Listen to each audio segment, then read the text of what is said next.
Hi friends, welcome back to our channel. 5ാം ക്ലാസ്സിലെ social സയൻസിലെ 3ാമത്തെ യൂണിറ്റ് ആയിട്ടുള്ള ഡൈവേഴ്സ് എംപ്ലോയ്മെന്റ്സ് എന്ന പാഠഭാഗത്തിലെ എല്ലാ ടെക്സ്റ്റൽ ആക്ടിവിറ്റീസുമാണ് നമ്മൾ ഈ വീഡിയോയിലൂടെ നോക്കാൻ പോകുന്നത്. അപ്പോൾ ഓൾറെഡി നമ്മൾ എക്സ്പ്ലനേഷൻ എല്ലാം അപ്ലോഡ് ചെയ്തിട്ടുണ്ട്. ഇനി നമുക്ക് പാഠഭാഗത്തിലെ പ്രവർത്തനങ്ങളും അവയുടെ ആൻസേഴ്സും മാത്രം നോക്കാം. അപ്പോൾ എല്ലാ കൂട്ടുകാർക്കും വീഡിയോയിലേക്ക് സ്വാഗതം. നമുക്ക് നേരെ വീഡിയോയിലേക്ക് കടക്കാം. Unit 3 diverse employments. ഓക്കെ, ഒന്നാമത്തെ പ്രവർത്തനം നമുക്കറിയാം. ഫസ്റ്റ് പേജിൽ തന്നെ നമുക്കൊരു 2 കുട്ടികളുടെ ഇത് തന്നിട്ടുണ്ട് അല്ലേ. അതുമായി ബേസ് ചെയ്തിട്ടുള്ള ക്വസ്റ്റ്യൻസ് ആയിരുന്നു. Have you notice the picture given above? മേലെ കൊടുത്തിട്ടുള്ള പിക്ചർ നിങ്ങൾ കണ്ടിരുന്നോ? What did Keerthi get for watering the garden? Keerthi watering the garden ചെയ്തപ്പോൾ എന്താണ് അവളുടെ പാരൻസ് അവൾക്ക് കൊടുത്തിട്ടുണ്ടായിരുന്നത് എന്നാണ് ചോദിച്ചത്. എന്തായിരുന്നു? ടോഫീസ് ആയിരുന്നു അല്ലേ. അപ്പോൾ അവിടെ നിങ്ങൾ ടോഫീസ് എന്ന് എഴുതി കൊടുക്കുക. Then next one നോക്കൂ. How did Tejas parents appreciate him for folding clothes? Tejas folding cloth അതോ ഡ്രസ്സൊക്കെ മടക്കി വെക്കുമ്പോൾ എങ്ങനെയായിരുന്നു അവൻ്റെ പാരൻസ് അവനെ അപ്രീഷിയേറ്റ് ചെയ്തിരുന്നത്? എങ്ങനെയായിരുന്നു? അവനിക്ക് ഒരു ബുക്ക് കൊടുത്തിട്ടായിരുന്നു അല്ലേ, എ സ്റ്റോറി ബുക്ക്. അപ്പോൾ ഒരു സ്റ്റോറി ബുക്കായിരുന്നു അവനിക്ക് കൊടുത്തിരുന്നത്. Then next question, what do the elders in your home get in return for the work they do? അവർ ചെയ്യുന്ന, നിങ്ങളുടെ വീട്ടിലെ എൽഡേഴ്സ് ചെയ്യുന്ന പ്രവർത്തനങ്ങൾക്ക് അവർക്ക് കിട്ടുന്നത് എന്താണെന്നാണ് ചോദിച്ചിട്ടുള്ളത്. എന്താണ്? സാലറി ആയിട്ടും വേജ് ആയിട്ടൊക്കെ കിട്ടും അല്ലേ. അതിന് നമ്മൾ കോമൺ ആയിട്ട് പറയുന്നതാണ് ഇൻകം എന്നുള്ളത്. അപ്പോൾ അവിടെ എഴുതേണ്ടത് എന്താണ്? ഇൻകം എന്നാണ് നിങ്ങൾ അവിടെ എഴുതി കൊടുക്കേണ്ടത്. ദെൻ നെക്സ്റ്റ് വണ് നോക്കൂ. നെക്സ്റ്റ് വണ് ഒബ്സർവ് ഇമേജസ് ആണ്. താഴെ കുറച്ച് ഇമേജസ് കൊടുത്തിട്ടുണ്ടായിരുന്നു. അത് ഒബ്സർവ് ചെയ്തതിന് ശേഷം ചെയ്യാനുള്ള പ്രവർത്തനമാണ്. Hope you have observe the pictures of people involved in different activities. നിങ്ങൾ മേലെ കൊടുത്തിട്ടുള്ള പിക്ചേഴ്സ് ഒക്കെ ഒബ്സർവ് ചെയ്തിട്ടുണ്ടാവും. ഓരോരുത്തരും ഓരോ ഡിഫറെൻറ്റ് ആക്ടിവിറ്റീസ് ആണ് ചെയ്യുന്നത്. Which are the activities that each one involved in? ഓരോരുത്തരും ചെയ്യുന്ന പ്രവർത്തനങ്ങൾ എന്തൊക്കെയാണെന്നാണ് എഴുതേണ്ടത്. അപ്പോൾ അവിടെ ട്രേഡ് കൊടുത്തിട്ടുണ്ട്. പിന്നെ എന്തൊക്കെയായിരുന്നു? Teaching, playing carrom board, health care, drawing, playing volleyball. ഒന്നുകൂടെ വായിക്കാം. Trade, teaching, playing carrom board, health care, drawing, playing volleyball. ഇനി അടുത്ത question, which among these activities are rewarded in the form of money? ഇതിൽ എന്തിനാണ് അവർക്ക് പൈസയായിട്ട് reward കിട്ടുന്നത് എന്നാണ് ചോദിച്ചിട്ടുള്ളത്. എന്തിനൊക്കെയായിരുന്നു? ടീച്ചിങ്ങിന് കിട്ടാറുണ്ട്, ട്രേഡ്, ഹെൽത്ത് കെയർ, ഇതിനൊക്കെയാണ് പ്രധാനമായിട്ടും കിട്ടാറുള്ളത്. ഒന്നുകൂടെ പറയാം. Teaching, trade, health care. Next activity, which activities are rewarded with gift? ഏതിനാണ് ഗിഫ്റ്റായിട്ട് റിവാർഡ് കിട്ടാറുള്ളത്? പ്ലേയിങ് ക്യാരം ബോർഡിന് കിട്ടാറുണ്ട്, ഡ്രോയിങ്ങിന് കിട്ടാറുണ്ട്, പ്ലേയിങ് വോളിബോളിന് കിട്ടാറുണ്ട്. ഇതിന് 3-നുമാണ് റിവാർഡായിട്ട് ഗിഫ്റ്റ് കിട്ടാറുള്ളത്. ഇനി അടുത്ത ക്വസ്റ്റ്യൻ നോക്കൂ. അടുത്തതായിട്ട് ഇവിടെ എംപ്ലോയ്മെന്റ് എന്ന ഹെഡിങ്ങിന് ഒരു പോം തന്നിട്ടുണ്ട്. പഠിപ്പ് തീർന്നാൽ എന്ന പോമാണ് തന്നിട്ടുള്ളത്. ഇതുമായി ബേസ് ചെയ്തുള്ള ക്വസ്റ്റ്യൻ ആണ് നെക്സ്റ്റ് വന്നുള്ളത്. In this poem the poet hints at the various type of employment we choose after studies. നിങ്ങളുടെ പഠനത്തിന് ശേഷം നിങ്ങൾക്ക് ചൂസ് ചെയ്യാൻ പറ്റുന്ന വേരിയസ് എംപ്ലോയ്മെന്റ് ആണ് അവിടെ പോയറ്റ് സൂചിപ്പിച്ചിട്ടുള്ളത്. What are the jobs mention in these line? ആ ലൈനിൽ സൂചിപ്പിച്ചിട്ടുള്ള എംപ്ലോയ്മെന്റ്സ് ഏതൊക്കെയാണ്, അല്ലെങ്കിൽ ജോബ് ഏതൊക്കെയാണെന്നാണ് ചോദിച്ചിട്ടുള്ളത്.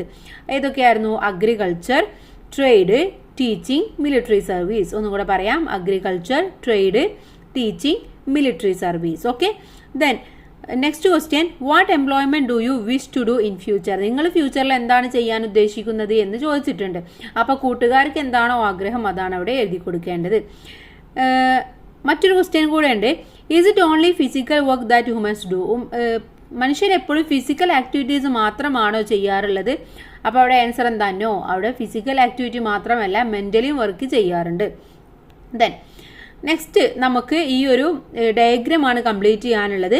സോഴ്സ് ഓഫ് ഇൻകം എന്നുള്ളതാണ്. അവിടെ എംപ്ലോയ്മെന്റ്, ബാങ്ക് ഇൻവെസ്റ്റ്മെന്റ് തന്നിട്ടുണ്ട്. 3 കൂടെ എഴുതി കൊടുക്കണം. അപ്പോൾ ഇവിടെ 3 ഒരുമിച്ചാണ് എഴുതിയത്. നിങ്ങൾ ഓരോ സർക്കിളിലായിട്ട് എഴുതി കൊടുക്കണം. എന്തൊക്കെയാണ്? Agriculture, business, asset. ഓക്കെ.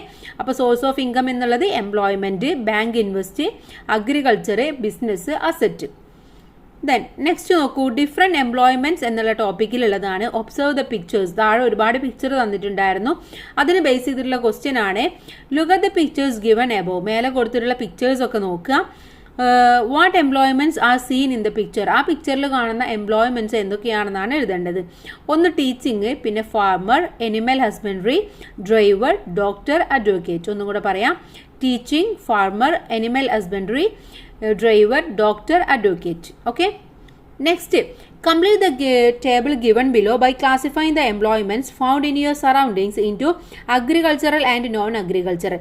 താഴെ തന്നിട്ടുള്ള ടേബിളിൽ നിങ്ങൾ അഗ്രികൾച്ചറൽ എംപ്ലോയ്മെൻറ്റും നോൺ അഗ്രികൾച്ചറൽ എംപ്ലോയ്മെൻറ്റും ക്ലാസിഫൈ ചെയ്യാനാണ് പറഞ്ഞിട്ടുള്ളത്. ഒന്ന് തന്നിട്ടുണ്ട് cultivation of rice, then pisciculture, പിന്നെ എന്തൊക്കെയാണ് എഴുതി കൊടുക്കേണ്ടത്?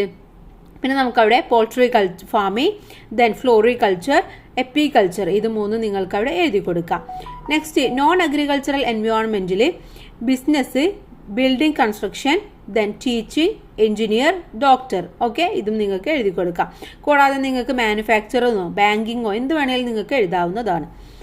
Then next one നോക്കൂ, observe the pictures given below and write down the types of job they are related to. താഴെ തന്നിട്ടുള്ള പിക്ചർ നോക്കിയിട്ട് എന്ത് ജോബ്സിലാണ് അവർ റിലേറ്റ് ആയിട്ടുള്ളത്, എന്ത് ജോബ്സാണ് അവർ ചെയ്തുകൊണ്ടിരിക്കുന്നത് എന്നവിടെ മെൻഷൻ ചെയ്യാനാണ് പറഞ്ഞത്. ഒന്നാമത്തേത് എന്താണ്? ക്ലോത്ത്സ് ഒക്കെ അടിക്കുകയാണല്ലേ, അഥവാ ടൈലറിംഗ് ആണ്. അപ്പോൾ അവിടെ എഴുതി കൊടുക്കേണ്ടത് എന്താണ്? Tailor. Second one bag making, third one photostat, then the pickle unit. അപ്പോൾ ഈ നാലും നിങ്ങളവിടെ എഴുതി കൊടുക്കുക. Then next one നോക്കൂ, write down the characteristics of self employed enterprises. Self എംപ്ലോയ്മെന്റിന്റെ ക്യാരക്ടറിസ്റ്റിക്സ് എന്തൊക്കെയാണെന്ന് എഴുതാനാണ് പറഞ്ഞിട്ടുള്ളത്. ഒന്നിവിടെ തന്നിട്ടുണ്ട്, individuals can earn through self employment without depending on others. മറ്റുള്ളവരെ ഡിപ്പെൻഡ് ചെയ്യാതെ ഒറ്റയ്ക്ക് നമുക്ക് ഏൺ ചെയ്യാൻ വേണ്ടി സാധിക്കും. പിന്നെ എന്തൊക്കെ എഴുതാൻ പറ്റും? 2 പോയിന്റും കൂടെ എഴുതണം അല്ലേ. Self employed entrepreneurs are the sole beneficiaries of the income derived from it. അതിൽ നിന്ന് വരുന്ന ഇൻകത്തിന് അവർ മാത്രമാണ് ഉള്ളത് അല്ലേ, വേറെ ആർക്കും അതിൽ നിന്ന് ഇൻകം കൊടുക്കേണ്ട ആവശ്യമില്ല. Next one, in self employment initiatives individuals most managing their enterprise alone. അവർ ഒറ്റയ്ക്ക് തന്നെ ഇതെല്ലാം മാനേജ് ചെയ്യുകയും വേണം. അപ്പോൾ ഈ 2 പോയിന്റ് നിങ്ങളവിടെ എഴുതി കൊടുക്കുക. Then last activity, self employment സ്കീമും അതിൻ്റെ ബെനിഫിഷ്യറീസും കൊടുത്തിട്ടുണ്ട്. ഒന്നാമത്തെ സ്കീം നവജീവൻ പ്രൊജക്റ്റ് സീനിയർ സിറ്റിസൺസിനുള്ളതാണ്. Next one Kaivalya people with ഡിസബിലിറ്റീസിനുള്ളതാണ്. ദെൻ ശരണ്യ എന്നുള്ളത് വുമൻസിനുള്ളതാണ്. ദെൻ അടുത്തത് ഒരെണ്ണം കൊടുക്കണം, ഏതാണ്? ജീവനം എന്ന സ്കീം. അതിൻ്റെ ബെനിഫിഷ്യറീസ് എന്ന് പറയുന്നത് depends on those who die as victim of crime. ക്രൈമിന് ഇരയായവരുടെ ഡിപ്പെൻഡ് ചെയ്തിട്ടുള്ള ആളുകൾക്ക് കൊടുക്കുന്നതാണ്. ഓക്കെ, അപ്പോൾ ഇത്രയുമാണ് ഈ പാഠഭാഗത്തിലെ പഠന പ്രവർത്തനങ്ങൾ എന്ന് പറയുന്നത്, ടെക്സ്റ്റൽ ആക്ടിവിറ്റീസ് എന്ന് പറയുന്നത്. ഇനി നമുക്ക് അടുത്തത് ഇമ്പോർട്ടൻ്റ് ആയിട്ടുള്ള കുറച്ച് നോട്ട്സും കൂടെ നോക്കാം. അത് നമുക്ക് അടുത്ത വീഡിയോയിൽ ഡിസ്കസ് ചെയ്യാം. എല്ലാ കൂട്ടുകാർക്കും താങ്ക്സ് ഫോർ വാച്ചിങ്.